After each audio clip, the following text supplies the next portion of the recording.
And for our next speaker, he will talk about the WPF advocacy. He studied in FEU, or Far Eastern University. He is also a former officer in AFP and Philippine Army. He is a salesman and a volunteer worker in a civic organization as Major General. And he is also the WPF Director for Administration. He is no other than Professor Patricio B. GUMABAY. Sa ating chairman, sa ating mga kapatid from Tawi-Tawi, Mindanao. This is a congregation of Christians, Muslims, and other religious persuasion. Our chief of staff is in fact a Buddhist, Brother Polo. By the way, I am the most senior in this group when it comes to age. That I'm 69 years old now. But when it comes to spiritual hierarchy, I am the most junior. I was just ordained as Minister of the Gospel last August 18, 2018. But I've been a senior worshiper of God since 1992. Now, I was tasked to talk about the advocacy of the World Philosophical Forum. But let me give some descriptions about World Philosophical Forum in general. It's the only place and platform where humanity can discuss solutions of general earth problems in favor of humans' interests, irrespective to the local national leaders' interests. It is international, independent, Greek-founded, non-governmental, non-profit organization with branches in 53 countries in all continents or over the earth. There are actually 8 goals of the World Philosophical Forum, which is in line with the Millennium Goals of the United Nations. Number 1 is to eradicate extreme poverty and hunger, achieve universal primary education, promote gender equality, women empowerment, improve maternal health care, reduce infant-child mortality, combat HIV, AIDS, malaria, and other diseases, ensure environmental sustainability, develop global partnership for development. Philippines was admitted to the United Nations on October 24, 1945, and the Philippine I.S.O. Code, PH, was accepted by UNESCO on November 21, 1946. The WPF is the think tank of the UNESCO. And then the leader, the World Philosophical Forum based in Athens, Greece, is a Russian citizen, Mr. Igor I. Kondrashev.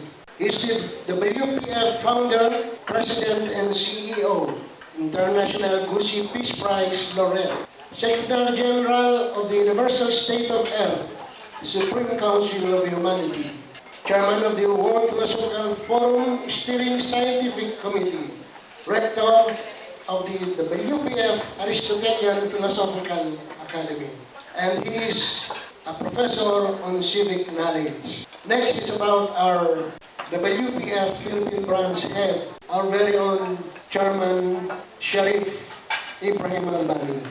He's a philanthropist, peace and unity advocate. In fact, he worked and is continuously working on the unity of our Muslim brothers, our Christian brethren, indigenous people, and all other religious persuasion to achieve peace. He is a coordinator for the Pacific countries and Oceania. He is a special envoy.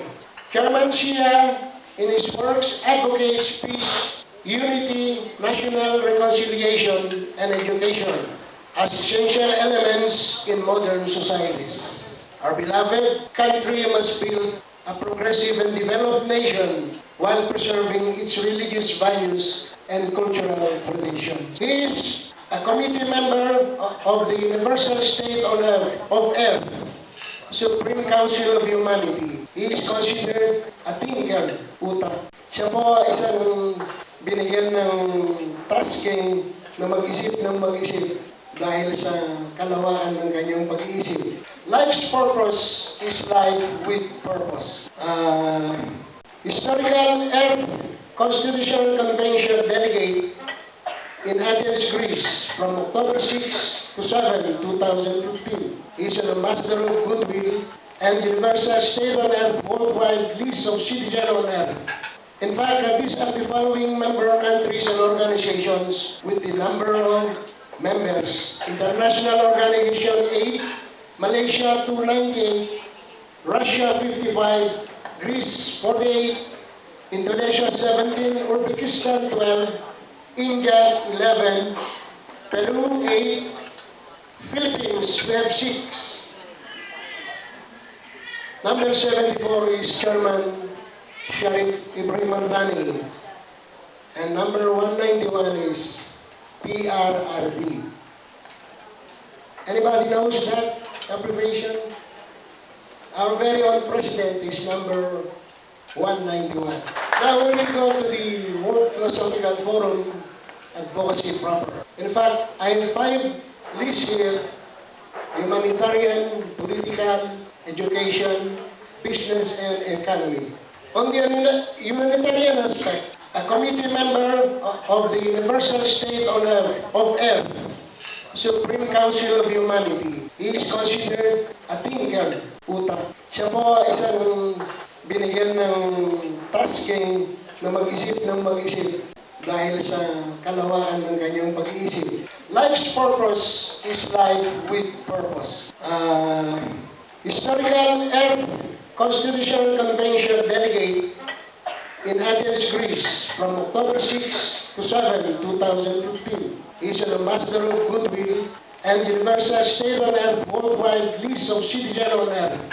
In fact, these are the following member countries and organizations with the number of members. International Organization 8, Malaysia 298, Russia 55, Greece 48, Indonesia 17, Uzbekistan 12, India 11, Peru 8, Philippines we have 6. Number 74 is Chairman Sharif Ibrahim Albani. And number 191 is PRRD. Anybody knows that abbreviation? Our very own president is number 191. Now we will go to the World Philosophical Forum Advocacy proper. In fact, I have 5 lists here: humanitarian, political, education, business, and economy. On the humanitarian aspect, the eradication of extreme poverty and hunger, through the pension program for the next 20 years.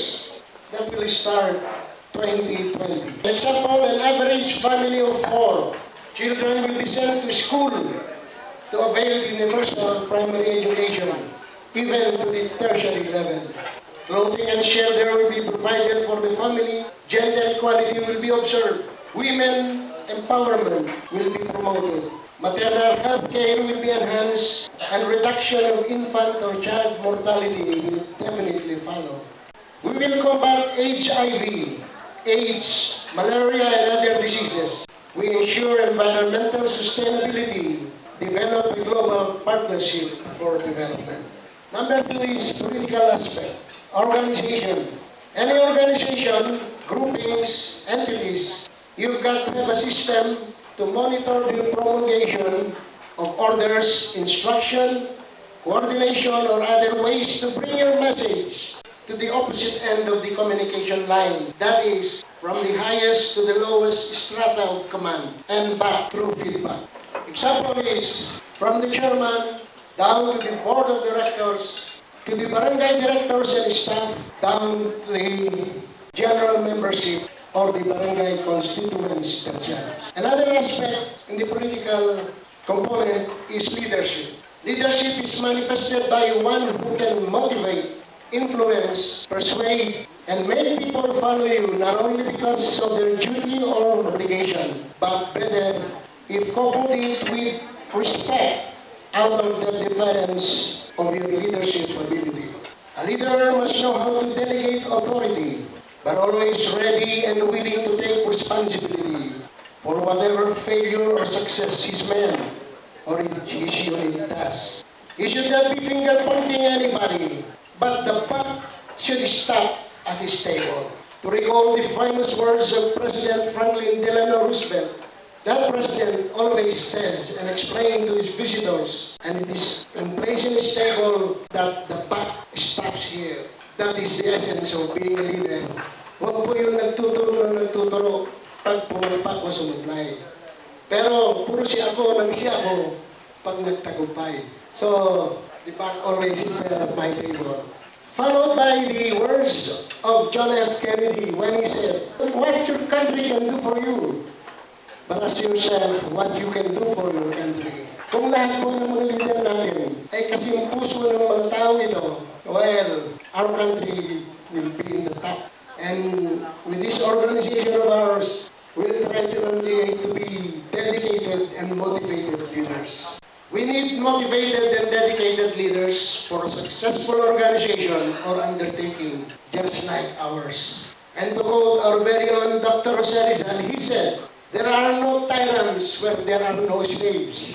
And his words of challenge and encouragement when he said, and I quote, "I wish to show those who deny us patriotism and valor that we know how to die for duty and conviction. What matters death if one dies for what one loves, for native land or adored beings?" Oh, I'm all at all with those words of Dr. Jose Rizal. We should keep the fervor burning in our hearts to strive hard to do our share for the success of our organization as responsible leaders. If anybody says that he is not, then I'm sorry for you, but I assume and I know that everybody in this chamber are all responsible and motivated leaders. How about a clap offering for that? Dedicated leaders. One aspect of political is decision making. In an organization where leadership traits and characteristics are manifested, we always arrive at a time when decision must be made. And when that time comes, it must be firm, forceful, and decisive. We must not be vacillating too much to delay making one, for it may affect and have a life or death situation for our people. But we must be sure that we have done due diligence to assure that we weigh the pros and cons of the issue to arrive at a judicious decision for the greatest good of the greater number of people. Number 3, advocacy is education. All aspects of humanitarian, political, business, economy will be a continuing process of educating, learning, and dissemination of information and ideas to all participants of the organization from the highest level to the grassroots, using the established lines of communications from an efficient and systematic organization. Hand in hand with the Unitarian political educational aspect of one organization, business is inevitable, and our goal, plan to implement this is to set up, organize, equip every barangay in our country, numbering to more than 44,000, its own business entity through cooperatives. Cooperativism will ignite the industrialization of our country, which has been long overdue. By strengthening agriculture and related endeavor in the countryside, working hand in hand with the manufacturing sector, with the use of modern technology, from the other components, this will be the interrelated interaction of every barangay, municipality, province, region, and all over our country. And from the nationwide bullish business activity, I didn't say foolish, I said bullish. Kung masigla-masigla po ang negosyo sa bawat barangay, bayan, probinsya, region ng isang bansa, definitely we will be arriving to be the soundest economy in a country that can be comparable worldwide. And if we have the soundest economy, where the GNP will rise to affect the increase of the gross per capita income of the Filipinos. And finally, when our country and people be united, we will live in peace, progress, and prosperity for a proud Filipino maharlikang bansa or a maharlikang country. Our God will smile on us, His people, and He will open the windows and floodgates of heaven to pour the abundant and overflowing blessings of siksik, tik-tik, lig-lig, at umaapaw pa. And we will be sharing our blessings. We will no longer be a borrowing country, but a lending nation.